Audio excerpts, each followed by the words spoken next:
এখন আনুষ্ঠানিকভাবে আমরা এখন শাহাদা পাঠ করবো ইনশাআল্লাহ। আমি যেটা বলবো আপনি সেটা ইনশাআল্লাহ বলার জন্য চেষ্টা করবেন। আপনি বলেন আশহাদু আল্লাহ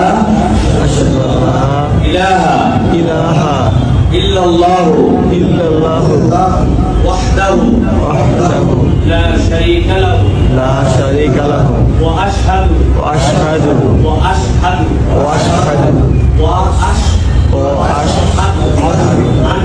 আন্না মুহাম্মাদান আবদুহু ওয়া রাসূলুহু। আমি সাক্ষ্য দিচ্ছি যে আল্লাহ ছাড়া কোনো ইলাহ নাই, রব নাই, মালিক নাই। মুহাম্মদ সাল্লাল্লাহু আলাইহি সাল্লাম সাক্ষ্য দিচ্ছি যে তার রাসূল এবং বান্দা। আলহামদুলিল্লাহ। আলহামদুলিল্লাহ। তাকবীর।